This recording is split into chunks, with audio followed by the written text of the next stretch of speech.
Alright, gang, let's close out this week in this edition of the Rolling Stone with not really levity, but let's change tracks a little bit, shall we? Let's talk about literature, because everyone loves literature, and if you have clicked out of this video by now, I don't blame you. But I think that this is important. I mean, it is important, okay, gang? If I did not think, honestly, that this was important, I wouldn't be talking about it.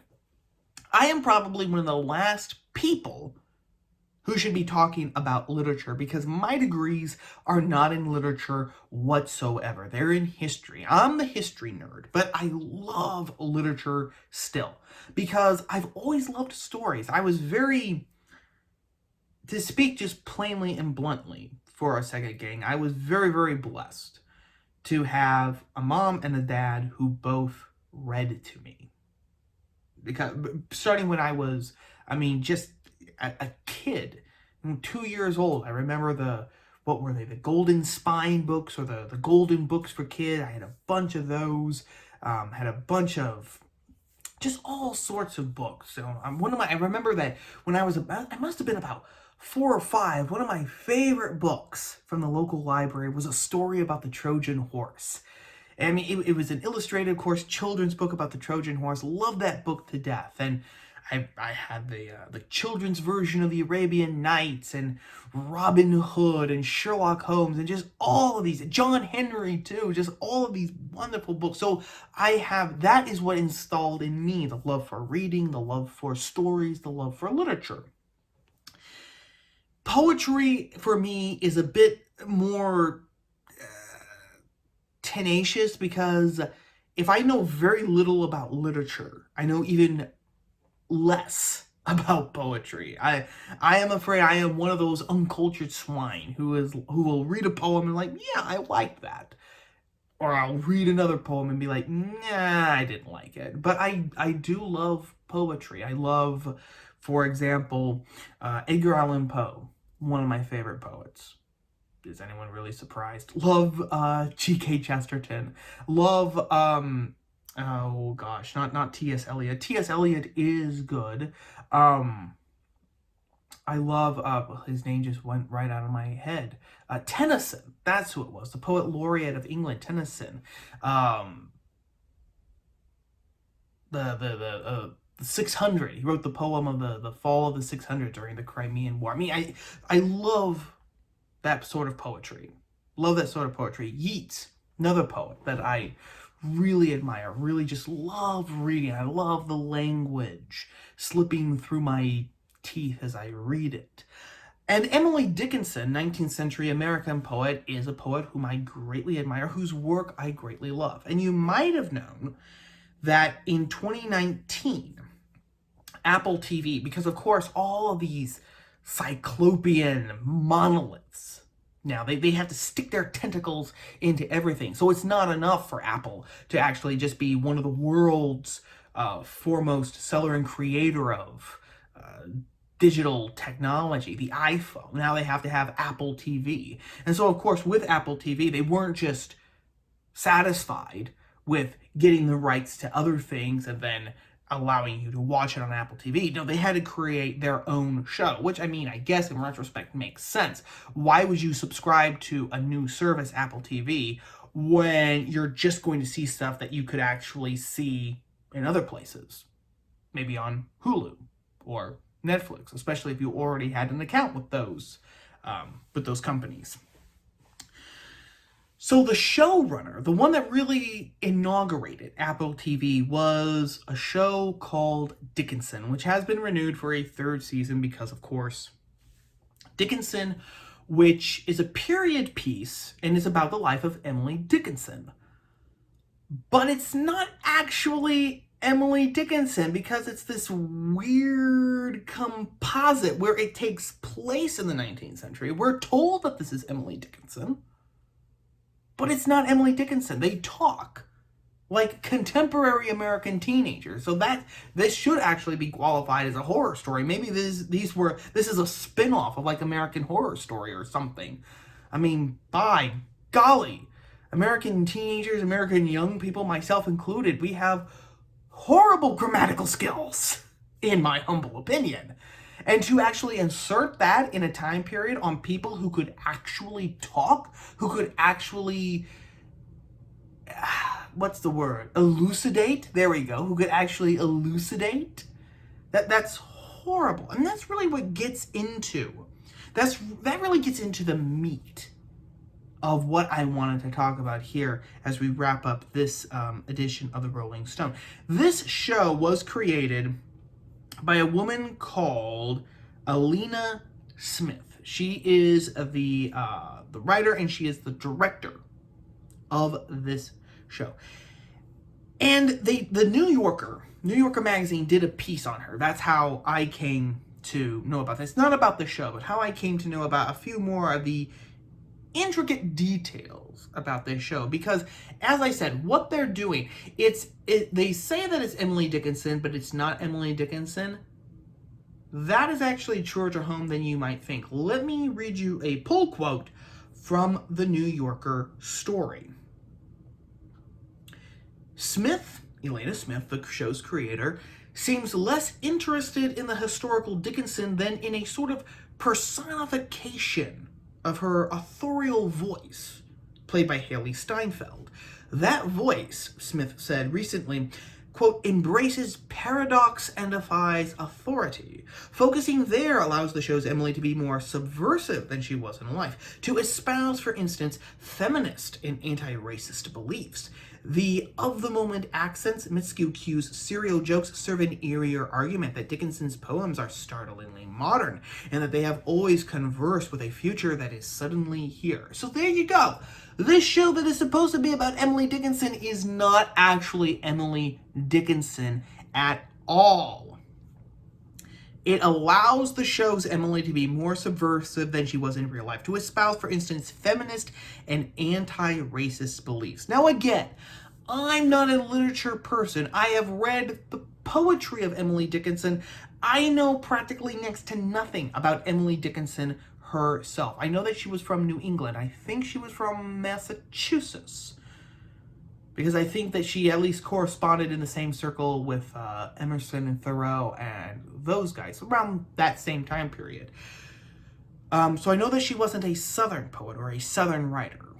So I don't know. She could have been an abolitionist of some stripe. I don't know.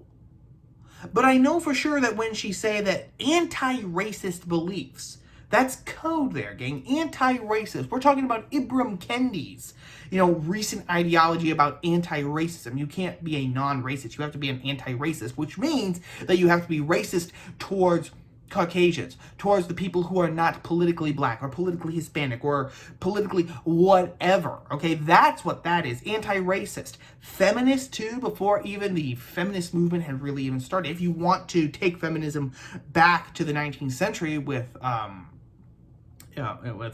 Susan B. Anthony and people like that who were working for women's suffrage.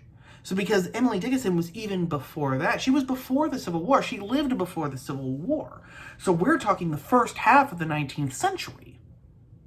So what this is, what they have done, gang, let me just put it there. Let me just put it bluntly. What they have done is that they have appropriated Emily Dickinson. Now, we've talked before about appropriation, and in fact, appropriation is one of those wonderfully funny things, because the left is always talking about this, right? The left is always going on and on and on and on and on, foaming at the mouth that this culture was appropriated. Oh my God, this school cafeteria had tacos on Tuesday. That's appropriation. Oh my God, this guy actually wore a sombrero for Halloween. That's appropriation. Oh my gosh, these people actually tried to fix Vietnamese food, but they changed some of the ingredients. That's appropriation. They're constantly talking about appropriation, but they have absolutely no trouble with appropriating characters.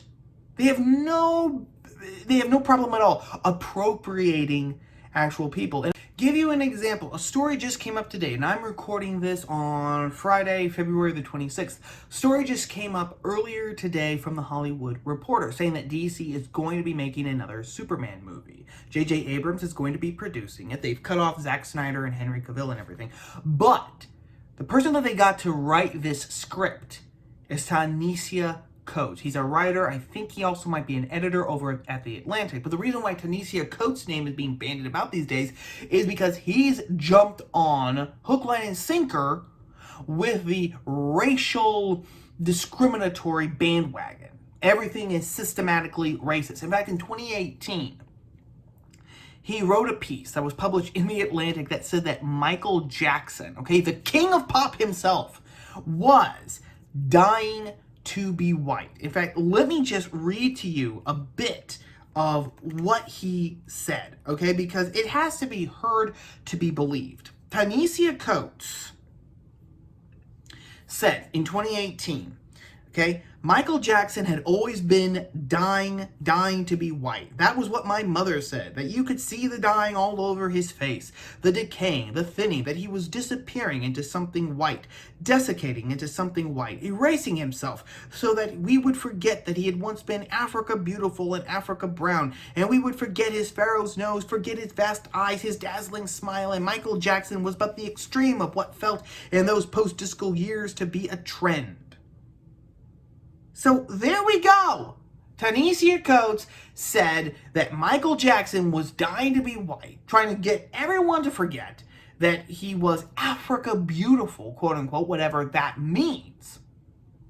This is the guy, I bring this up because this is the guy who DC just got to write the script for the new Superman movie, like I said. So what do you want to bet?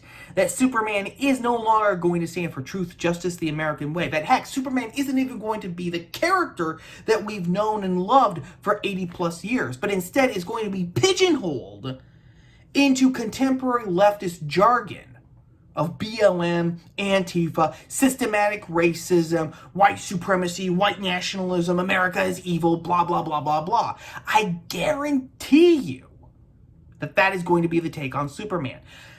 But what? So that's bad enough. That is bad enough because Ta-Nehisi Coates, he doesn't own Superman. Superman is a character that was created by Joe Shuster and Jerry Siegel in 1938. He is a character. He's been around for 80 plus years. You can't just, change him however you want. He actually has a character which you should respect and which you should honor. So that's bad enough. The left, for all of its talk about appropriation, it's appropriating people and characters left and right.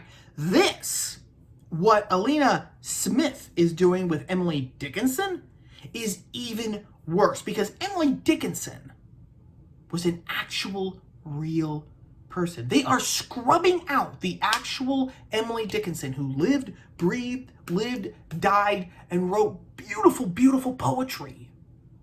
They are erasing her to replace her with, let me just say it, gang, a two-dimensional cookie cutout character. Doesn't even deserve to be called a character because this isn't subversive. The headline of the New Yorker's piece here, Alina Smith's subversive Dickinson. There's nothing subversive about this. Changing the character to make her feminist and anti-racist, to make her rail against the patriarchy. It says here that in a scene, her father dismisses her from the room when she starts talking about anti-slavery as chatter. So, she has to oppose the patriarchy. The white, evil, straight, cisgendered patriarchy had to stop and think there to make sure that I had all the correct adjectives there. But that's what Dickinson is fighting. That's what Emily is fighting here in this show, the patriarchy. Just like the left says all women today have to fight the patriarchy. Emily Dickinson, I can guarantee you, didn't fight the patriarchy, especially as the left defines it. Because if anyone in the 19th century had told Emily Dickinson that she needed to think like the contemporary left says that women have to think today, Emily Dickinson would say, no way. She would think that you're insane. Everyone would think that that person was insane. And this is the real danger. This is actually, gang, this actually is the conflation of two trends. We've had historical rewriting, 1619 Project being the preeminent example, and we have had leftist appropriation, such as with Superman, Spider-Man, Captain America is another one. This is now the conflation. They are appropriating historical people, people who actually lived, worked, and died, appropriating them, erasing them from existence, and making them nothing more than parrots for their own ideology. And what makes this even worse is that we are soon going to be entering a time when people's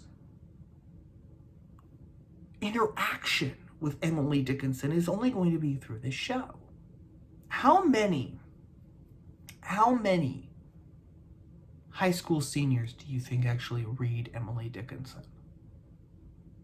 How many high school seniors even know Emily Dickinson? How many English majors in college actually really study Emily Dickinson, her life and her work?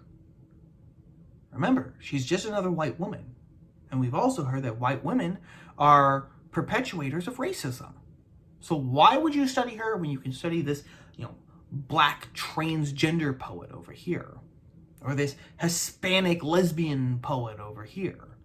Or this, non-binary, half Jamaican, half Japanese, whatever poet over here. Why would you bother? Unless, of course, it's just to reiterate the ideology that everything, all of history until 5 minutes ago, was just an absolute hellhole. The opportunities to actually study the real Dickinson, and then even more, the opportunities to actually understand the real Emily Dickinson in her own time, in her own place, and to just allow the beauty of her poetry reflect that and reflect her, is being erased here. They are destroying Emily Dickinson. They are actually killing her again. And the left doesn't mind. The left doesn't care. These people don't care, because all they care about is power and the perpetuation of their ideology. You know this, gang. This is what's happening now.